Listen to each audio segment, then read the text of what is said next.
Guys, welcome to my channel.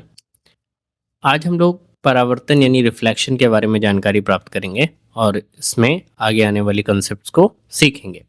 सबसे पहले बात करेंगे परावर्तन यानी रिफ्लेक्शन क्या होता है। परावर्तन प्रकाश की वह घटना है जिसमें प्रकाश की किरणें किसी चिकने तल पर पड़कर वापस उसी माध्यम में वापस लौट आती हैं। को पढ़ के क्या समझ में आ रहा है ये कि इस डायग्राम में आपको दिख रहा होगा कि एक प्लेन मिरर है। प्लेन मिरर कैसा है? प्लेन मिरर क्या होता है? एक ऐसा दर्पण जिसके एक तरफ पॉलिश की जाती है ना? तो उसे हम समतल दर्पण कहते हैं।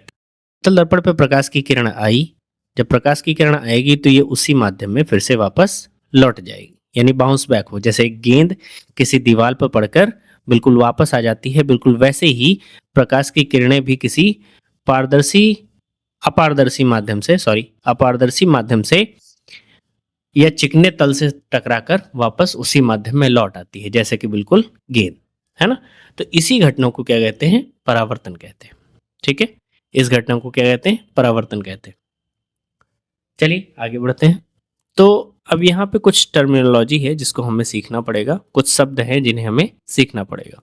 ग्राम में अगर हम देखना चाहें तो इस तल को, जिस तल पे ये घटना होगी, इसका नाम देते हैं परावर्तक पृष्ठ। जिस बिंदु पे किरणें आती हैं उसको बोलते हैं परावर्तक बिंदु। ये जो है जहां से प्रकाश का उत्सर्जन होता है उसे बोलते हैं प्रकाशिक स्रोत। प्रकाशिक स्रोत से परावर्तक बिंदु की तरफ जो किरण आती है उसे बोलते हैं आपतित किरण। ऐसी लाइन जो परावर्तक तल के लंबवत होती है उसे बोलते हैं लंब। परावर्तक पृष्ठ से जो बाहर की तरफ उसी माध्यम में किरण जा रही होती है उसे बोलते हैं परावर्तित किरण। किरण और अभिलंब के बीच के कोण को आई यानी आपतन कोण कहते हैं और अभिलंब और परावर्तित किरण के बीच को आर यानी आप परावर्तन कोण देते हैं। चलिए अब एक एक पॉइंट को समझाते हुए आपको चलते हैं। परावर्तक पृष्ठ क्या होता है? परावर्तक पृष्ठ वो पृष्ठ होता है जिस पर हमें परावर्तन की घटना प्राप्त होती है।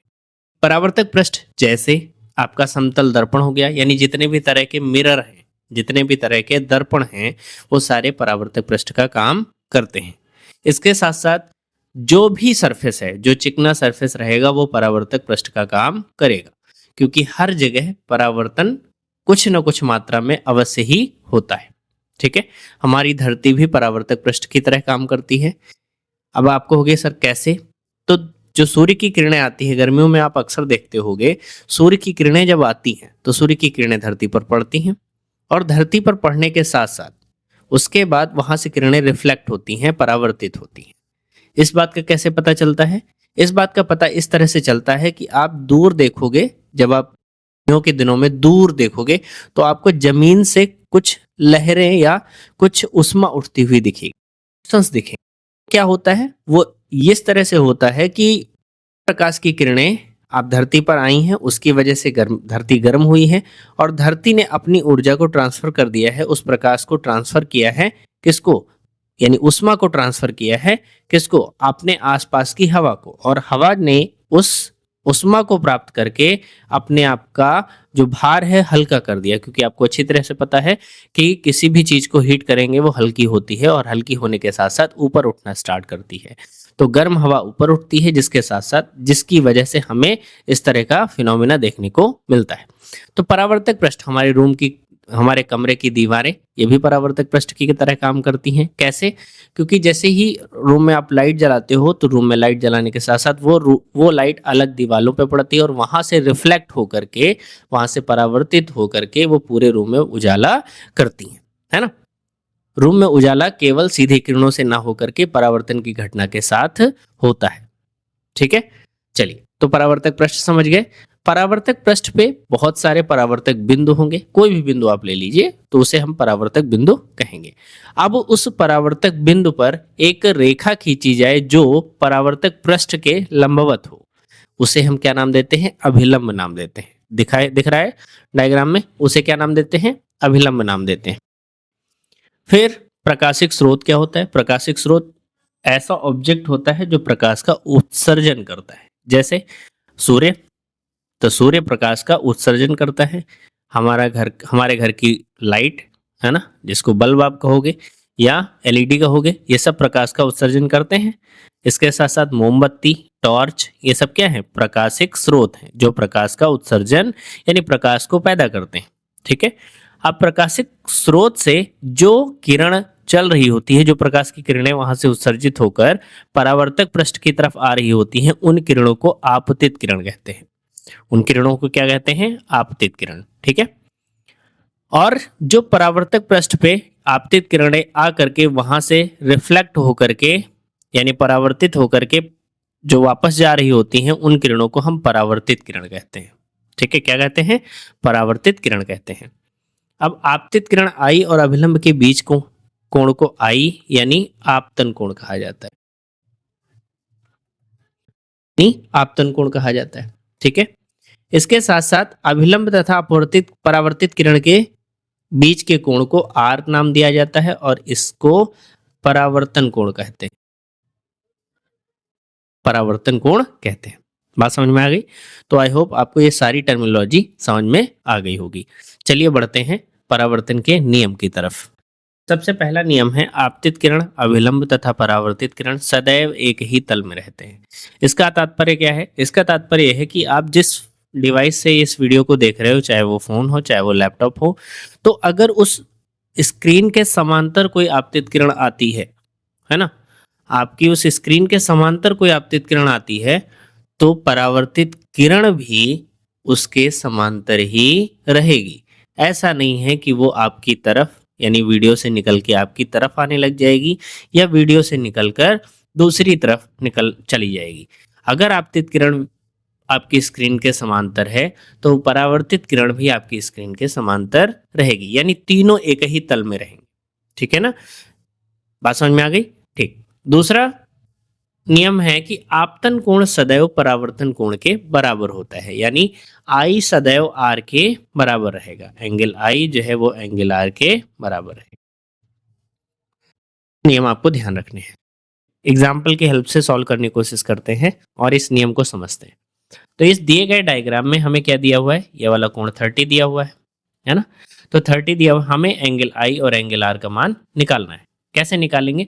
तो हमें पता है कि जो आपतन कोण का मान होता है वो आपतित किरण और अभिलंब के बीच का मान होता है, ये वाला।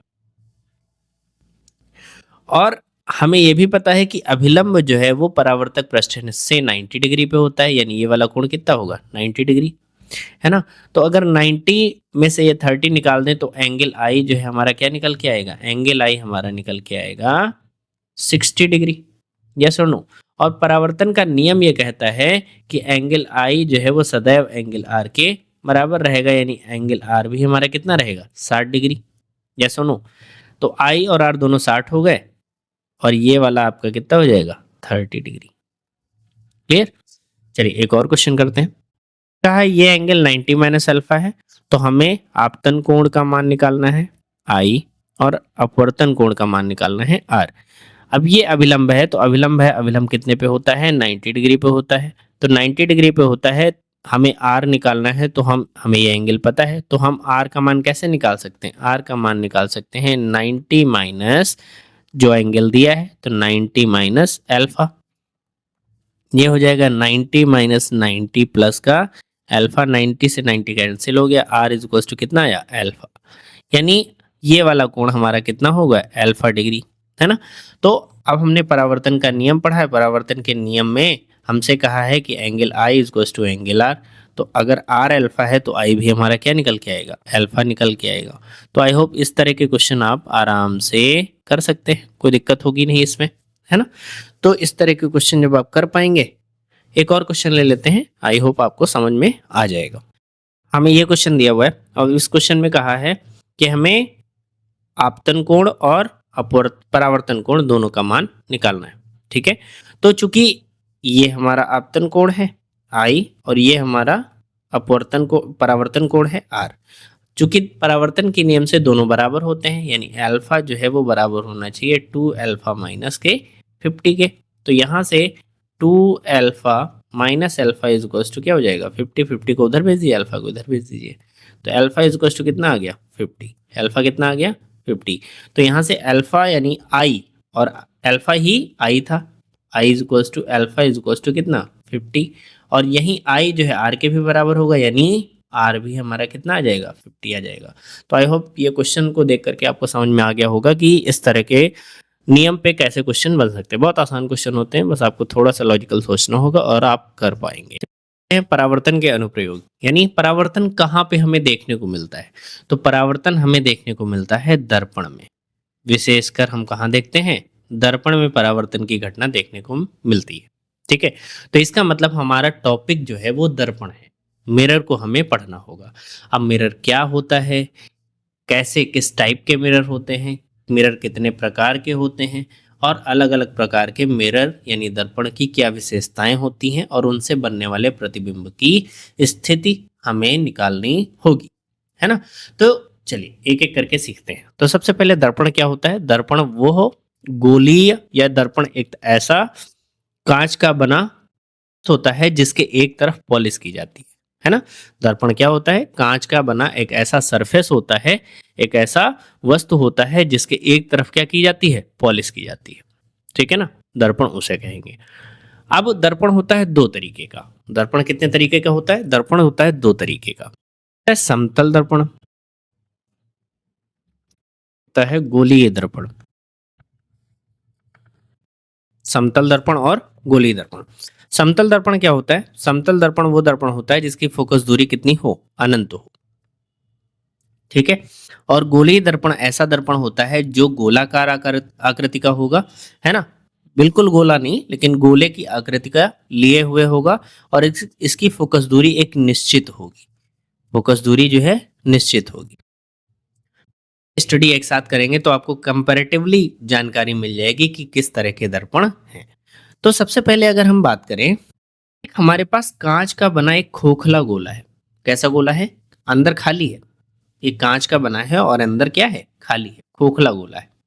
तो जब इस खोखले गोले में से हमने क्या किया, इस खोखले गोले को यहां से ऐसे कट कर दिया, यहां से ऐसे कट कर दिया, है ना। तो कट करेंगे तो हमारे पास दो हिस्से देखने को मिलेंगे। कैसे, सिर्फ दो हिस्से देखने को मिलेंगे। जब इसके दो हिस्से आपको देखने को मिलेंगे, तो आप देखिए हमने क्या किया कि एक हिस्से पर हमने बाहर पॉलिश की, एक हिस्से पे हमने अंदर पॉलिश की, हिस्से पे हमने बाहर पॉलिश की, और एक हिस्से पे हमने अंदर पॉलिश की। तो जब पॉलिश की, जिस हिस्से पे बाहर पॉलिश की उसे कहा गया अवतल दर्पण। क्या कहा गया, अवतल दर्पण। जिस हिस्से पे अंदर पॉलिश की उसे कहा गया उत्तल दर्पण। जिस हिस्से पे अंदर पॉलिश की उसे कहा गया उत्तल दर्पण। ठीक है, अब ये देखिए समतल दर्पण। समतल दर्पण कुछ नहीं, सीधा सा एक सरफेस होता है और उसके एक तरफ पॉलिश कर दी जाती है तो वो समतल दर्पण बन जाता है, समतल दर्पण बन जाता है। आपको समझ में आ गया होगा समतल दर्पण, उत्तल दर्पण और अवतल दर्पण। एक एक करके बात करते हैं। अवतल दर्पण, उत्तल दर्पण और समतल दर्पण। अभी हमने थोड़ी देर पहले बताया कि अवतल दर्पण या उत्तल दर्पण जो कि एक गोलीय दर्पण है, एक गोले का भाग होते हैं, एक गोले का भाग होते हैं। तो जब एक गोले के भाग हैं, जिस गोले से निकाला गया होगा उसका एक केंद्र होगा, यस और नो, तो उसका केंद्र जो होगा उसको हम वक्रता केंद्र कहते हैं, हम वक्रता केंद्र कहते हैं, सी कहते हैं, सेंटर कहते हैं, है ना। तो ये क्या हो गया, सी जो है वो हमारा वक्रता केंद्र, इसको भी हम क्या बोलेंगे, वक्रता केंद्र, वक्रता केंद्र कहेंगे। ऐसी रेखा जो दर्पण को काटते हुए आगे बढ़ती जाती है इसे हम मुख्य अक्ष कहते हैं। क्या कहते हैं, मुख्य अक्ष। एक ऐसी रेखा जो दर्पण को काटते हुए जाती है उसे हम क्या कहते हैं, मुख्य अक्ष कहते हैं। मुख्य अक्ष दर्पण को जिस बिंदु पर काटती है उसे हम ध्रुव कहते हैं, पोल कहते हैं। क्या कहते हैं, ध्रुव कहते हैं या पोल कहते हैं। ठीक? वक्रता केंद्र से ध्रुव तक की दूरी को हम लोग वक्रता त्रिज्या कहते हैं। क्या कहते हैं, वक्रता त्रिज्या। भाई जिस गोले का भाग है उसकी एक त्रिज्या भी तो होगी, तो उस त्रिज्या को ही हम वक्रता त्रिज्या कहते हैं।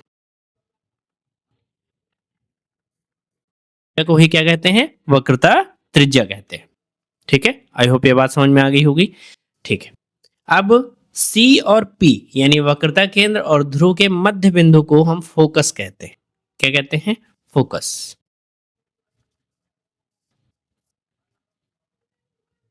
फोकस से ध्रुव तक की दूरी को हम फोकस दूरी यानी F कहते हैं। क्या कहते हैं भाई? फोकस दूरी। यहां तक की ध्रुव से फोकस तक की दूरी को हम फोकस दूरी कहते हैं। मुख्य अक्ष किसे कहते हैं? एक ऐसी रेखा जो दर्पण को काट रही होती है, उसे हम मुख्य अक्ष कहते हैं। मुख्य अक्ष दर्पण को जिस बिंदु पर काटती है उसे ध्रुव कहा जाता है। दर्पण जिस गोले का भाग होते हैं उसके केंद्र को वक्रता केंद्र कहते हैं। वक्रता केंद्र से ध्रुव तक की दूरी को वक्रता त्रिज्या कहते हैं। केंद्र और ध्रुव के मध्य बिंदु को फोकस कहा जाता है और फोकस और ध्रुव के बीच की दूरी को फोकस दूरी कहा जाता है। अब कहोगे सर समतल दर्पण के लिए तो कुछ नहीं बताएं। चलिए, समतल दर्पण क्या माना जाता है कि समतल दर्पण एक ऐसे गोले का भाग माना जाता है जो अनंत त्रिज्या का होगा। किस त्रिज्या का होगा? अनंत त्रिज्या का। समतल दर्पण के लिए क्या हाइपोथेसिस चलती है कि समतल दर्पण कोई एक ऐसे दर्पण का भाग, एक ऐसे गोले दर्पण का भाग होगा जिसकी त्रिज्या क्या होगी? अनंत होगी। इस बात को आप थोड़ा सा सोच करके कर भी सकते हो। कैसे? चलिए, हमने क्या किया, अगर हम इसको यहां से काटेंगे तो इसका ये गोलाई मिलेगी, अगर इसको और छोटा काटे तो ये और गोलाई मिलेगी, और छोटा काटें तो और कम गोलाई हो जाएगी, और छोटा काटे तो इसकी गोलाई और कम हो जाएगी, और छोटा काटे तो इसकी गोलाई और कम हो जाएगी। यानी इतना छोटा काटें कि ये लगभग लगभग सीधा दिखेगा, है ना। अगर अब जरा सोचिए, अब इस वृत्त को अगर हम बड़ा करते जाएं, जैसे इतनी ही त्रिज्या है, इतना ही हमें काटना है, लेकिन हम इस वृत्त को बड़ा करते जाएं तो यही इतनी ही लंबाई का सेक्शन जैसे जैसे वृत्त बढ़ता जाएगा वैसे वैसे ये सेक्शन कम घुमा हुआ महसूस होगा, कम गोलाई इसकी होती जाएगी। और इतना बड़ा वृत्त कर दीजिए कि ये सेक्शन यानी ये कटा हुआ भाग लगभग सीधा लगने लगे। तो जरा सोचिए, एक अनंत लंबाई का, अनंत त्रिज्या का अगर एक वृत्त लिया जाए, एक गोला लिया जाए जिससे यह सेक्शन काटा जाए तो लगभग वो कैसा होगा? समांतर होगा, फ्लैट होगा। इसीलिए माना जाता है कि समतल दर्पण एक अनंत गोले का भाग होता है जिसका, अब अनंत गोले का भाग है यानी अनंत त्रिज्या का भाग है, तो इसके लिए जो रेडियस है, रेडियस कर्वेचर यानी आर, वो कितना हो जाएगा? अनंत। अब अगर r अनंत है तो f भी क्या हो जाएगा? अनंत। r इंफिनिटी है तो इसका c जो है कहाँ होगा? इंफिनिटी पर होगा। और f इंफिनिटी है तो इसका f भी कहाँ होगा? इंफिनिटी पर होगा। यस और नो? सारा कुछ इसका कहाँ होगा? इंफिनिटी यानी अनंत पर ही मानेंगे, है ना। तो आपको ये बात समझ में आ गई होगी, है ना। समतल दर्पण उस गोले का भाग माना जाता है जिसका केंद्र कहाँ होगा? अनंत पे होगा, है ना। और उसका फोकस दूरी, रेडियस ऑफ कर्वेचर यानी वक्रता त्रिज्या भी सब कुछ क्या रहेगा? पे ही रहेगा। बात करते हैं प्रतिबिंब क्या होता है। तो प्रतिबिंब जो होती है, वो प्रतिबिंब जो है क्या होता है? प्रतिबिंब होता है वस्तु की छाया। क्या होता है? वस्तु की छाया। की छाया कैसे बनती है?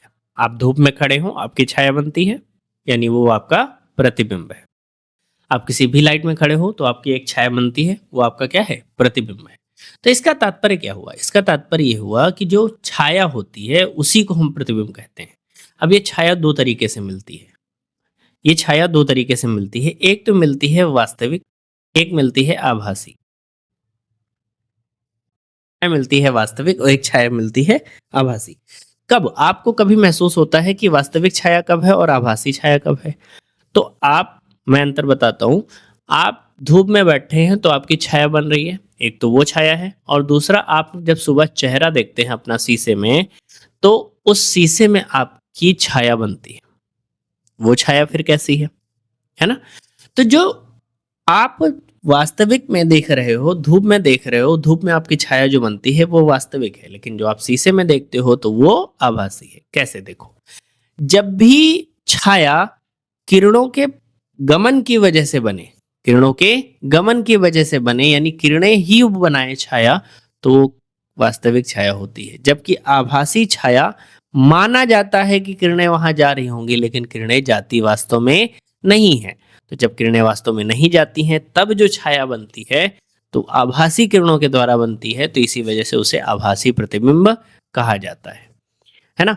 क्यों ऐसा होता है, शीशे में बना प्रतिबिंब आभासी क्यों होता है? क्यों? क्योंकि वो समतल दर्पण है, जिसमें हम चेहरा देखते हैं वो कैसा दर्पण है? समतल दर्पण है। और समतल दर्पण में जब आप चेहरा देखते हो तो दर्पण के एक दूसरी तरफ पॉलिश किया होता है, तो जब पॉलिश किया होता है तो किरणें इधर से उधर जा नहीं सकती, लेकिन हमें हमारा चेहरा कैसा दिखता है? हमें हमारा चेहरा उस दर्पण के अंदर दिखता है, बाहर नहीं दिखता। तो अंदर दिखता है, तो अंदर देखने की वजह से वो कैसा प्रतिबिंब हुआ?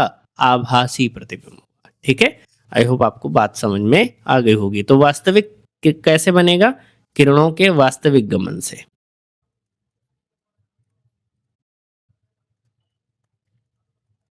तो आभासी कब बनेगा? किरणों के आभासी गमन से। जब वास्तविक कब बनेगा? किरणों के वास्तविक गमन से। ठीक है, चलिए सीखते हैं प्रतिबिंब बनने के क्या नियम है। प्रतिबिंब बनने के नियम, देखिए प्रतिबिंब बनने के क्या नियम है।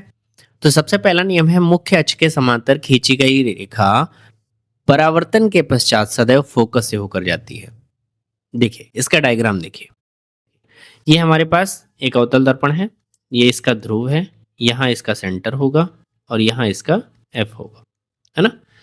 तो पहला नियम है मुख्य अक्ष के समांतर खींची गई रेखा परावर्तन के पश्चात सदैव फोकस से होकर जाती है। तो हमारी मुख्य अक्ष ये वाली है। पहला नियम क्या है? मुख्य अक्ष के समांतर खींची गई रेखा परावर्तन के पश्चात सदैव फोकस से होकर जाती है। तो ये देखिए मुख्य अक्ष के समांतर रेखा है और ये परावर्तन के पश्चात कहाँ से जा रही है? फोकस से होकर जा रही है। आप इस यहाँ पे अपवर्तन को भी परावर्तन को भी समझ सकते हैं। देखिए हमें पता है कि कोई भी अगर वृत्त होगा तो उस वृत्त में क्या होगा? उस वृत्त में सेंटर से जो भी कोई लाइन अगर खींची जाएगी तो वो हमेशा 90 डिग्री पे होगी। सेंटर से अगर परिधि पे कोई भी लाइन खींची जाएगी तो वो हमेशा परपेंडिकुलर होगी, लंबवत होगी। तो यानी एक तरह से नॉर्मल का काम करेगी, अभिलंब का काम करेगी। तो यहाँ से आप देखिए सेंटर से जो ये लाइन जा रही है ये इस सरफेस पे 90 डिग्री का काम करेगी, यस और नो। तो ये हो गया अभिलंब और ये हो गई आपतित किरण। ये वाली कौन सी किरण? आपतित किरण। और ये कौन सी हो गई? परावर्तित किरण। तो ये वाला एंगल आई है और ये वाला एंगल क्या है? आर है ना। तो आई और आर हमेशा क्या रहेंगे? बराबर रहेंगे, है ना। तो यहाँ आप परावर्तन को भी समझ सकते हैं, आई और आर सदैव बराबर होंगे, ठीक है ना। तो जिस कोण पे आई है उसी कोण पे जाएगी। सीधा ध्यान रखना है कि मुख्य अक्ष के समांतर चलने वाली प्रकाश की किरणें परावर्तन के पश्चात कहाँ से जाती हैं? फोकस से होकर जाती हैं। ठीक है, आई होप ये समझ में आ गया होगा। ठीक है, तो यहाँ से देखिए जो फोकस से जाने वाली प्रकाश की किरण है वो कहाँ से जाएगी? मुख्य अक्ष के समांतर हो जाएगी। तो ये आपका सेकंड नियम हो गया। तीसरा नियम देखिए, आपका सी हो गया, ये आपका एफ हो गया। अगर कोई सेंटर से किरण जा रही है, अगर कोई किरण सेंटर से जा रही है दर्पण पे, तो ये ध्यान रखिएगा वो जिस मार्ग पे जा रही है उसी मार्ग पे वापस आ जाएगी। तो ये बात ये भी आपको ध्यान रखनी है। 3 नियम ध्यान रखने हैं। एक तो मुख्य अक्ष के समांतर खींची गई स्पर्श रेखा परावर्तन के पश्चात सदैव फोकस से जाएगी। तो जो मुख्य अक्ष के समांतर आएगी वो कहाँ से जाएगी? फोकस से जाएगी।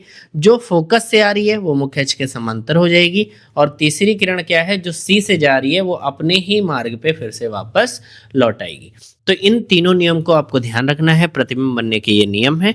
इन नियम को कैरी फॉरवर्ड करते हुए हम लोग नेक्स्ट वीडियो में दर्पण, उत्तल दर्पण तथा समतल दर्पण से प्रतिबिंब बनाएंगे। ठीक है, तो इस वीडियो में बस इतना ही। मिलते हैं नेक्स्ट वीडियो में, तब तक के लिए धन्यवाद।